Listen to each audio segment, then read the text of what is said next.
El objeto que tiene este trabajo que tienen ustedes en mano es básicamente resolver un problema de carácter didáctico que se nos plantea.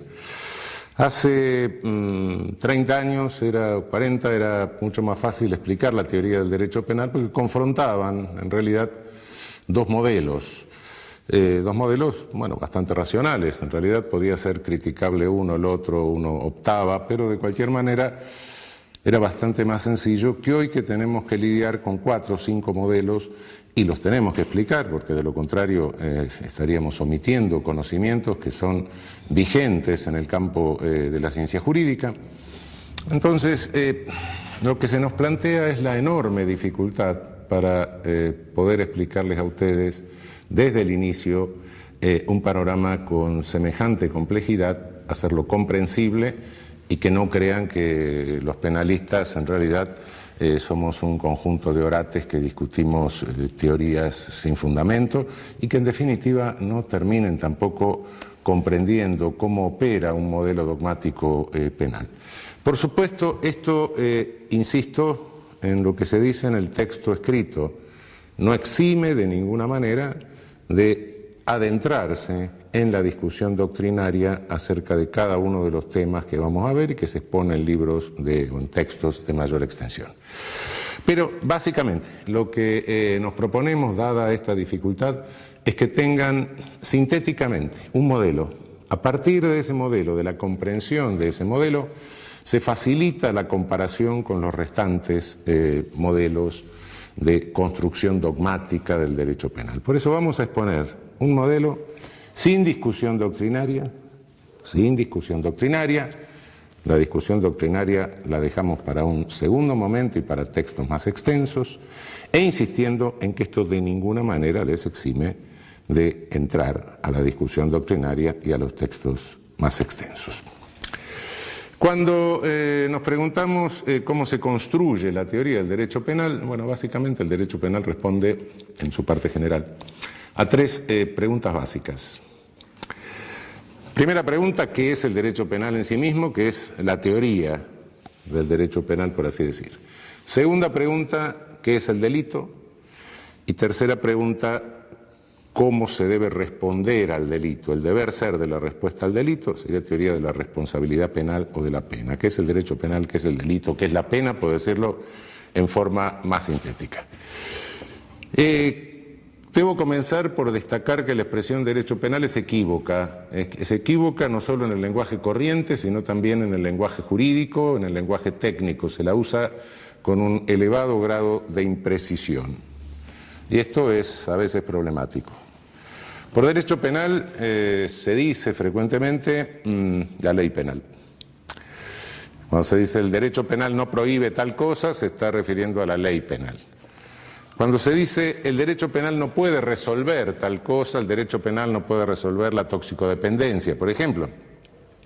El derecho penal no puede resolver el problema ecológico. Lo que se está diciendo es el poder punitivo, el poder que se ejerce al amparo del derecho penal.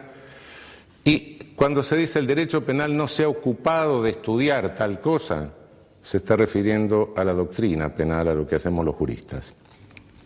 Son 3 sentidos distintos, con 3 protagonistas distintos. La ley penal la hace el legislador, el poder punitivo lo ejercen las agencias ejecutivas del Estado, por así decir la policía, y la doctrina penal, la teoría del derecho penal, la hacemos los profesores de derecho penal.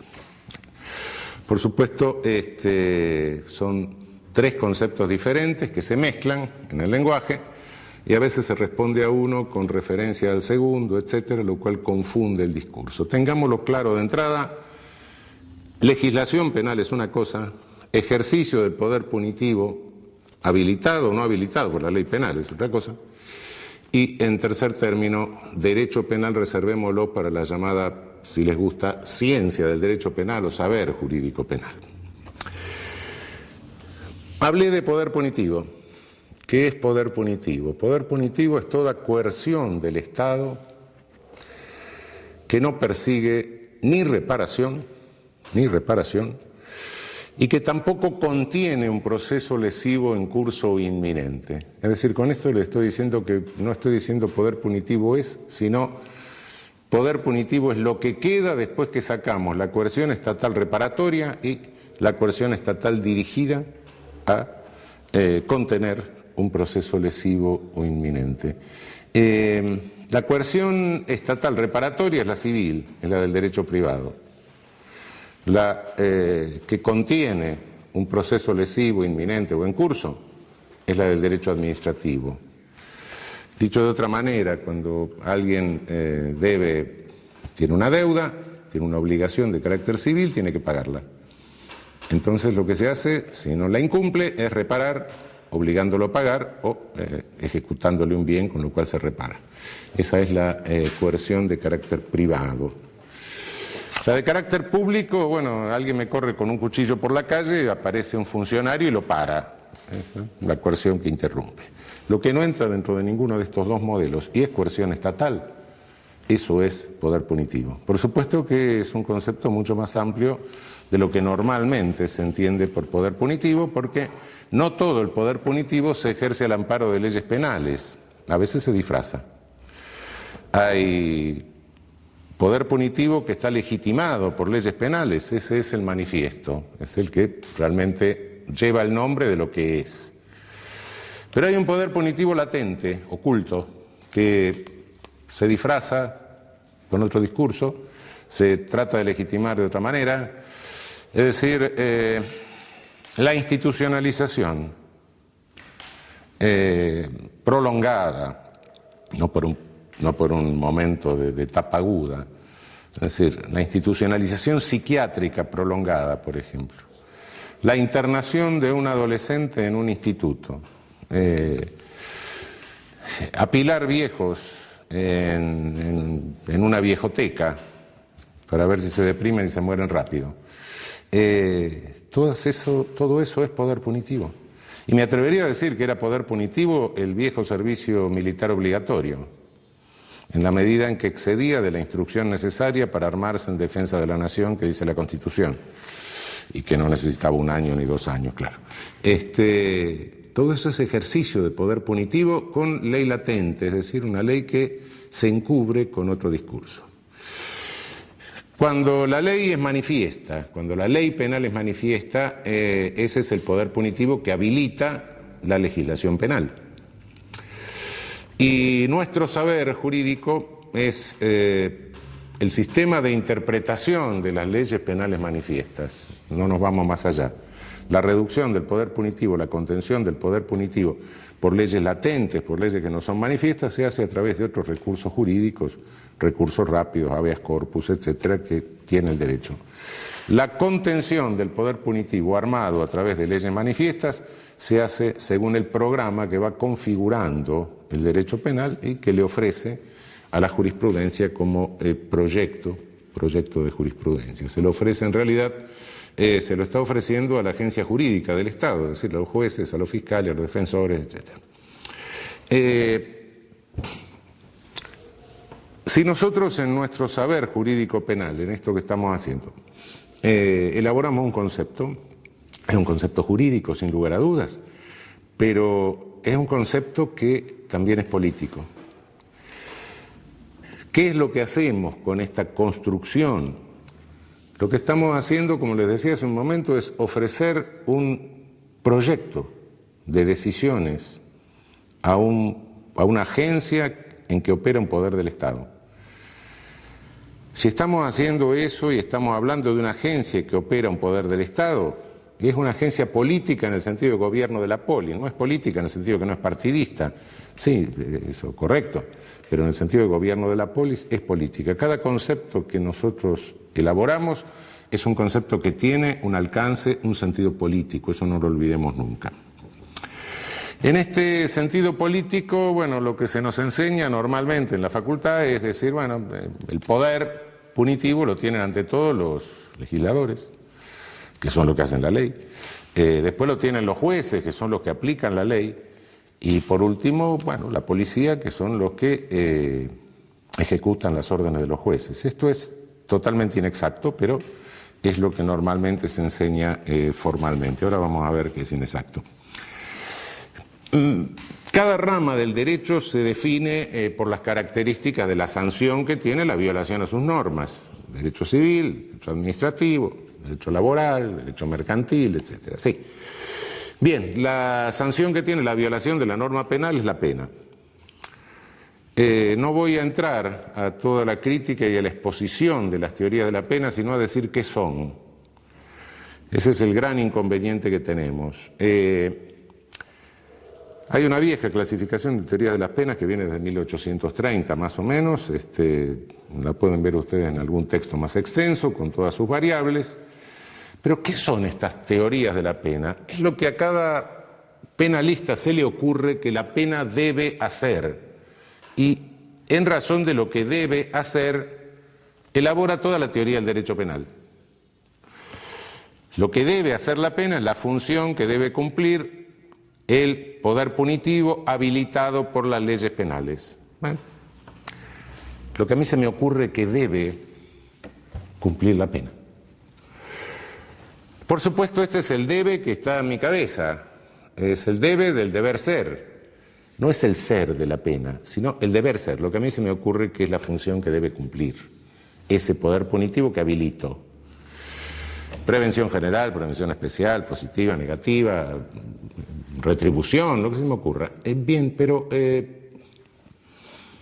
deber ser, si es que debe ser, es porque no es, o porque todavía no es. Y la pena no es como a mí se me ocurre, la pena es como es. Ónticamente, en la realidad, en el mundo. Si esto es así en el mundo, entonces, en la medida en que yo me sumo a una teoría de la pena, delido como debe ser la pena y construyo todo sobre la base de mi deber ser, le estoy haciendo un programa a las agencias judiciales, le estoy haciendo un programa político para que ejerzan su poder conforme a como yo entiendo que debe ser, pero que no es la pena. Y los estoy instigando a que apliquen penas que no son. Mirado desde el ser, el poder punitivo funciona exactamente al revés de la escala que dijimos hace un momento, legislador, juez, policía. Y funciona exactamente al revés porque el legislador lo que hace es lo que llamamos criminalización primaria, es decir, un proyecto de criminalización. Ahora, si ustedes agarran el Código Penal y en alguna noche de insomnio en la canícula, se leen toda la parte especial del Código Penal, todas las leyes penales especiales, se van a dar cuenta de que algunas de esas cosas hicieron en principio, pero en segundo término se van a dar cuenta de que en realidad si cada vez que se viola una norma o se cae en una descripción de esas, tendría que operar el poder punitivo, tendríamos que estar todos presos virtualmente. Entonces es un programa absolutamente irrealizable. Así como si el derecho civil se realizara perfectamente y cuando conflicto mínimo que se diera, voy a estacionar el auto, y aparece un juez civil que me dice, no, el señor tiene prioridad y no usted que está mintiendo. Una sociedad totalmente ordenada. Si la norma penal se pudiera cumplir plenamente, sería invivible directamente, no separaría la sociedad, se paralizaría la sociedad. De modo que es un programa que tiene una extensión que es absolutamente inabarcable. Las agencias ejecutivas, las agencias de criminalización secundaria, es decir, las que individualizan a la persona que viola la norma y hacen recaer el poder punitivo sobre esa persona, tienen una capacidad operativa muy, muy chica, muy limitada. Policía tiene capacidad limitada para investigar delitos, tribunales tiene capacidad limitada para investigarlos y, bueno, las penitenciarias, las prisiones tienen una capacidad de alojamiento también limitada, de modo que de ese enorme programa solo se puede realizar un pedacito. Este pedacito se llama selectividad. Tengo que elegir a quién criminalizo. Inevitablemente está forzada por el propio sistema una selección. Y esa selección no la hacen ni los legisladores ni los jueces, sino las agencias ejecutivas. El legislador es un señor que imagina una cosa, nunca sabe a quién se le va a aplicar el poder punitivo que habilita. A veces se le aplica el mismo. Los jueces no salen a la calle a buscar delincuentes ni a seguir violadores, ¿no? Quien selecciona es la agencia ejecutiva. Al juez le llega en auto oficial el seleccionado. Y entonces sí tiene el poder jurídico, que no es menor, de decir, bueno, acá hay un semáforo con una luz roja, este proceso de criminalización no avanza, acá hay un semáforo con una luz verde, este proceso de criminalización sigue adelante, o acá hay una luz amarilla, esperemos un rato y vamos a ver qué pasa. Ese no es poder menor y es justamente lo que programa el derecho penal, lo que programamos en este proyecto de jurisprudencia, de decisiones coherentes que le ofrecemos a las agencias jurídicas. Esto es la perspectiva desde el ser. Ahora bien, selectividad del poder punitivo. Se pueden sostener cualquier cantidad de teorías, incluso macrosociológicas, etcétera, no me meto en eso. La selectividad, es decir, cómo seleccionan las agencias para la criminalización primaria, es predominantemente por estereotipos. Se selecciona a alguien que tiene características externas, que responden a determinados prejuicios negativos, claro, de la sociedad. A esos sujetos se los selecciona. Quien no cae en el estereotipo difícilmente resulta seleccionado. Puede serlo, naturalmente hay un porcentaje. Me estoy hablando siempre a la inclinación general que tiene el fenómeno, no a casos particulares, que evidentemente puede suceder. Los estereotipos no son construidos por las agencias del sistema penal, ¿no? Los estereotipos sintetizan una cantidad de prejuicios negativos que existen en toda sociedad y en cada época, y en general se construye a través de la comunicación masiva. Si nos vamos hace 100 años, en el Caras y Careta aparecía el malvado, que tiene ciertas características lombrosianas. Hoy el malvado está construido a través de la caja boba, es decir, de la televisión. Evidentemente cambiaron técnicamente, cambió el contenido del estereotipo, pero de cualquier manera la regla sigue siendo la misma. Cuando Lombroso iba a la cárcel y veía a todos esos sujetos, mujeres estrábicas, tipos prognáticos, la frente huidiza, las orejas en asa, no los inventaba, estaban porque el estereotipo del malvado de la época tenía esa cara y nadie que tuviese esa cara podía caminar mucho tiempo suelto por ninguna capital europea en tiempo Lombroso. Hoy hay sujetos que son también portadores de características estereotípicas, que son otras.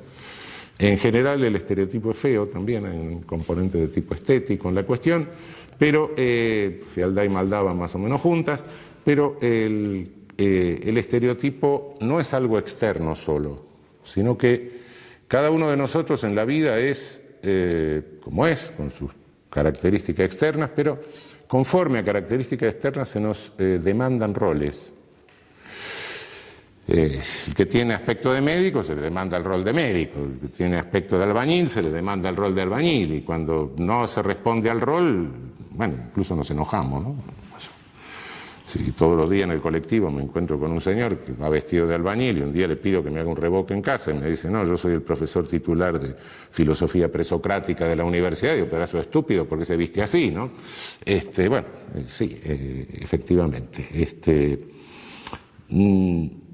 El portador de caracteres estereotipados, por regla general, como introyecta el rol, lo internaliza, lo asume, conforme a las demandas de los demás, es un sujeto que sí sabe cometer delitos, pero en general son delitos groseros, es decir, la ópera tosca, ¿no? Lo cual facilita, por otra parte, esta selectividad, ¿no? Frente al delito grosero, el seleccionar al sujeto es mucho más sencillo que frente a un delito sofisticado, ¿no? Imagínense que es mucho más sencillo detectar a alguien que va vestido de ladrón, tiene cara de ladrón, se comporta como ladrón y además es una bestia que rompe, cristal de un auto para sacar el pasacassette, etcétera, es mucho más fácil criminalizar a ese sujeto que detectar toda una operación complicada, de una estafa altamente sofisticada, triangulación internacional, etcétera.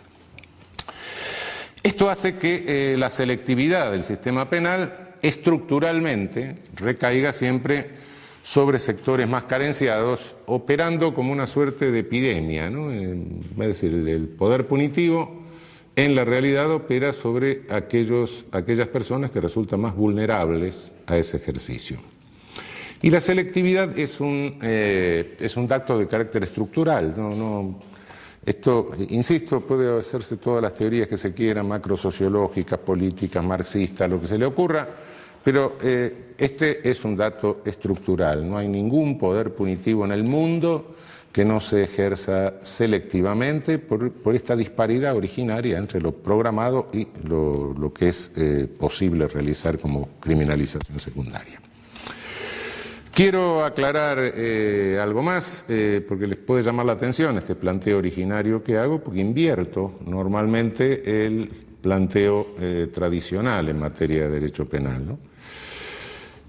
Obviamente que esta característica estructural del poder punitivo lesiona frontalmente el principio de igualdad. Es una realidad, en alguna medida el ejercicio del poder punitivo siempre lesiona el principio de igualdad.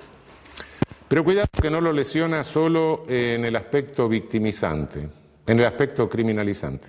También lo lesiona en el aspecto victimizante.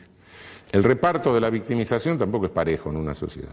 Es decir, si yo tengo la posibilidad de pagarme una seguridad, de vivir en una casa que tiene muros altos, que está electrificado, que tiene un sistema de alarmas, etcétera, tengo mucha más seguridad que si estoy viviendo en una villa. Entonces, entre el que vive en el country y el que vive en la villa hay un riesgo de victimización diferente. Entonces, también es selectivo de la otra punta, en la víctima. Y si nos vamos un poco más allá, y decimos, bueno, pero en este conflicto, además, ¿quién está en el medio? Bueno, agencias ejecutivas. ¿Cómo se integran esas agencias ejecutivas, especialmente en América Latina, me estoy refiriendo, básicamente? Bueno, con una selectividad también. Se seleccionan, sobre todo a nivel de tropa, a nivel de jerarquías más inferiores, se seleccionan personas de los mismos segmentos sociales que están más castigados por la victimización y por la criminalización.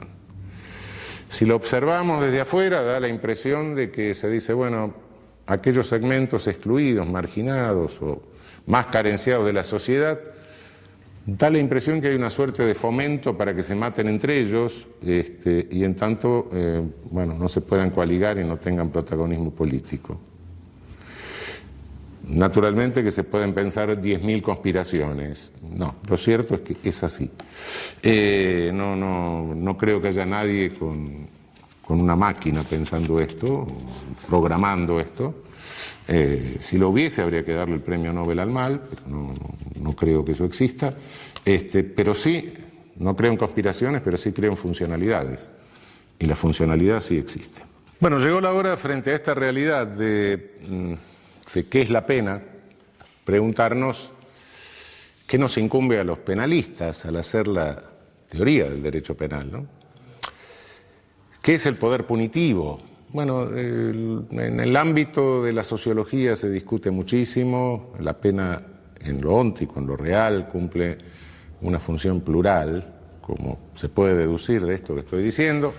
La discusión en este ámbito es una discusión muy viva, en el ámbito sociológico, pero básicamente la pena es un hecho político. El poder punitivo es un hecho político, no jurídico.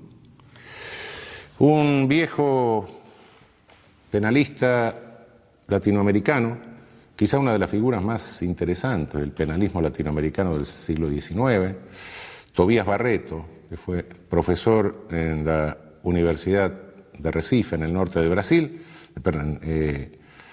decía, el fundador de la Escuela de Recife, decía que la pena es un hecho político, la pena es como la guerra, decía. Y efectivamente la pena es como la guerra.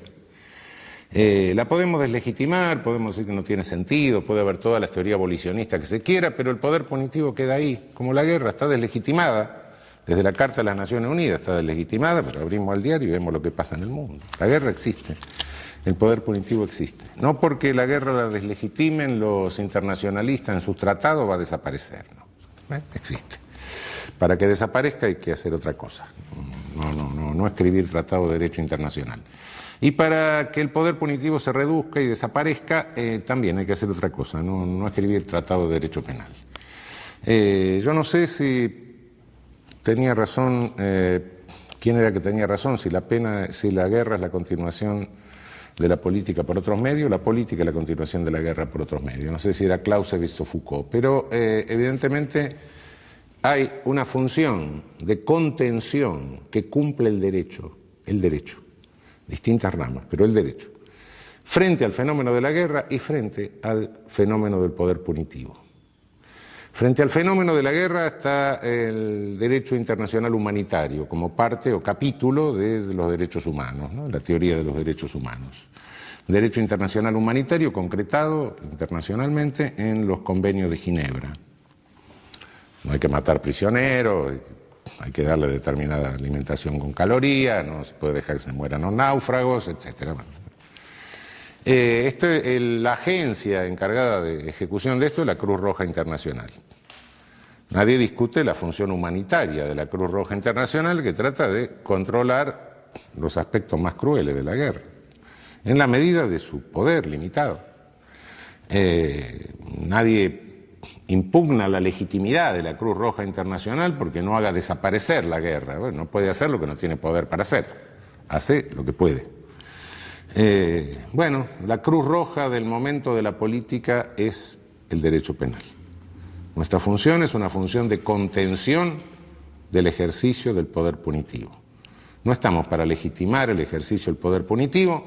El fenómeno jurídico no es el poder punitivo porque es un fenómeno político. El fenómeno jurídico que nos incumbe básicamente es la contención del ejercicio del poder punitivo para que no se desbande. Cuando el poder punitivo se desbanda, viene la masacre, viene el genocidio. Entonces no es menor nuestra tarea, quizá por ser una tarea tan cercana, se pasa por sobre la tarea y se va a la legitimación. No es nuestra tarea legitimar un poder que no ejercemos. No lo ejercen las agencias jurídicas. Lo único que pueden hacer las agencias jurídicas, lo único que pueden hacer los jueces, un poder judicial, es contener el ejercicio del poder punitivo para evitar la masacre, para evitar el genocidio. De este modo, cuando me preguntan qué es la pena, respondo no sé. Es un hecho político. Los sociólogos se ocuparán de ver las distintas implicancias que tiene este hecho político. Lo que a mí me interesa es saber cómo lo contengo, cómo lo limito, cómo lo acoto, cómo evito que este hecho político se me convierta en una masacre. Esto yo la llamo una teoría agnóstica, una posición agnóstica respecto de la pena, agnóstica en un sentido metafórico, aunque a veces no tan metafórico, ¿no? Porque la pena o el poder punitivo, como toda idolatría, tiene fanáticos. La idolatría es un dios falso, ¿no? Y el poder punitivo es un dios falso. Si uno cree en los fanáticos del poder punitivo, resulta que el poder punitivo va a salvar el Amazonas, el poder punitivo va a evitar la guerra nuclear, el poder punitivo va a controlar el terrorismo, el poder punitivo va a curar las toxicodependencias, el poder punitivo es omnipotente. Y si es omnipotente, es Dios. Entonces guarda, es un ídolo, es un falso Dios. Y como les decía, sí, tiene sus integristas, sus fanáticos, ¿no? Frente a ese falso ídolo, creo que es preferible que el derecho penal adopte una posición completamente agnóstica. Yo no sé para qué sirve, a veces sirve para algo, a veces no sirve para nada, y a veces realmente, y sobre todo si se desbanda, se convierte en un poder genocida, en un poder masacrador. Desde un punto de vista sociológico, un Estado totalitario, un Estado autoritario, no es más que un Estado en que las agencias ejecutivas, que son las que llevan a cabo el poder punitivo, operan sin control. que era la KGB stalinista, que era la Geheimnische Staatspolizei, la Gestapo. Policías sin control. Entonces, lo que tenemos que hacer es controlar. Nuestra función es la función controladora, la función acotante, la función limitadora del ejercicio del poder punitivo. Somos como la Cruz Roja, no tenemos el poder para hacer desaparecer el poder punitivo. Que el poder punitivo desaparezca en la sociedad es una cuestión que hay que transformar toda la sociedad, etcétera. Eso no lo vamos a hacer desde el derecho penal, cuidado. Quien crea que eso lo va a hacer desde el derecho penal está delirando, evidentemente. Una transformación total de la sociedad para volver a modelos de solución eficaz de conflictos sin ejercicio de poder punitivo es algo que excede nuestra función. La función hoy, aquí, ahora, es contención, limitación, acotamiento del ejercicio del poder punitivo para que no se convierta en una catástrofe, en una masacre. Del lado del poder punitivo y las pulsiones del poder punitivo siempre está el Estado de policía, que quiere que las agencias ejecutivas no tengan ningún control. Podemos terminar en la KGB, en la Gestapo, o cualquier cosa por el estilo. Del lado de la contención del poder punitivo está el Estado de Derecho. Entonces, bueno, vivimos en un Estado de Derecho. Habrá sonrisa frente a esta pregunta, más o menos. Y más o menos, sí, más o menos. Porque ningún Estado de Derecho es perfecto. El Estado de Derecho ideal, en que todos somos iguales ante la ley, lo de abajo, lo de arriba, etcétera, el costado, eso no existe. Todos los Estados de Derecho históricos, reales, son momentos pulsionales entre el Estado de Derecho y el Estado de Policía. El Estado de Policía es una especie de enano que está dentro del Estado de Derecho, que el Estado de Derecho se encapsula, lo contiene, lo limita, es un corsé que le pone a las pulsiones del Estado de Policía. El que siempre tiene la manija quiere quedarse para siempre y aumentar su poder. Pulsión del Estado de Policía. El que no la tiene trata de contenerlo y hacerse con el poder. Cuando llega al poder quiere lo mismo. De modo que la pulsión entre Estado de Derecho y Estado de Policía es constante. Yo no sé si es una dialéctica, porque no sé si hay síntesis, pero son dos fuerzas. En cuanto se debilita el Estado de Derecho, en cuanto se debilita la cápsula, el Estado de Policía sale. Y cada habilitación legal de ejercicio de poder punitivo, como es una habilitación legal de un ejercicio de poder selectivo, es un agujero que se le va haciendo en la cápsula al Estado de Derecho. Puede llegar a reventarlo, claro. Aumenta la posibilidad de arbitrariedad de las agencias ejecutivas del Estado, con lo cual lo debilita. Cada tipo penal, cada nueva ley penal es una nueva arma que tiene el ejercicio arbitrario del poder punitivo. Y las armas, como todos sabemos, las carga el diablo. Por más que no se dispare en el momento, nunca se sabe en qué momento se va a disparar y nunca se sabe contra quién se va a disparar. Pero en cualquier momento se puede disparar. Cuanto mejor contenga el Estado de Derecho al Estado de Policía que tiene adentro, más se va a ir acercando al modelo ideal. Cuando peor lo contenga, más se va a ir alejando del modelo ideal. Pero quede claro, los peores crímenes de toda la historia los ha cometido el ejercicio de poder punitivo desbocado. No es cierto que el mayor número de muertos se deba a las guerras. No. El mayor número de muertos se debe a las masacres, a los genocidios, no a las guerras. A veces cometidos por ejércitos, sí, pero no en función bélica, sino en función policial. Realmente el mayor número de víctimas del siglo XX, que ha sido el siglo de genocidios por excelencia realmente, obedece a poder punitivo desbocado, no a guerras. Por más que las guerras se llevaron unos cuantos millones de personas, el poder punitivo desbocado se llevó muchas más. No voy a entrar en detalle ahora, pero hay cálculos. Bien, tenemos que contenerlo para evitar la masacre. Esa es la función jurídica, importantísima, claro. Muchos dicen, no, pero esto es una visión negativa, es una visión de que nos disminuye, nos coloca en una situación de inferioridad. No, cuidado, asumimos la verdadera responsabilidad. Es nada más ni nada menos que tratar de evitar las masacres. Si a alguien le parece que esto es insignificante, bueno, creo que está un poco equivocado. ¿Cómo lo hacemos? Somos un dique que está conteniendo las aguas del poder punitivo que pulsan por pasar y hacer la masacre. El dique nuestro, el dique jurídico, no tiene posibilidad de evitar totalmente el paso de aguas. Entonces, ese dique tiene que manejarse con un sistema de compuertas inteligente. El sistema de compuertas inteligente es un sistema de filtros. Tenemos que filtrar aguas. Tenemos que filtrar poder punitivo. Lo tenemos que filtrar porque de lo contrario nos rompe el dique si lo queremos parar del todo. Entonces no tenemos posibilidad de eso. Ese filtro tiene que consistir en medir grados de irracionalidad de poder punitivo. Quizá todo el poder punitivo sea irracional, incluso en los casos en que parece más racional, ¿no? Un señor está sentado leyendo el diario, viene el vecino, le da un hachazo, nos parece todo racional el ejercicio de poder punitivo. Sí, bueno, pero en definitiva, si lo pensamos un poco, nos damos cuenta de decir sí. Encerramos al sujeto, se quedó huérfano los hijos del muerto, la viuda tiene que salir a trabajar, el Estado tiene que atender con previsión social, etcétera. Este sujeto lo tenemos encerrado, no hace nada. Sí, lo encerramos. 1 año, 10 años, 20 años, 30 años, lo matamos. Sí, pero el conflicto se creó y no le hicimos hacer nada por resolver el conflicto, de modo que muy racional tampoco es, de cualquier manera. ¿Sí?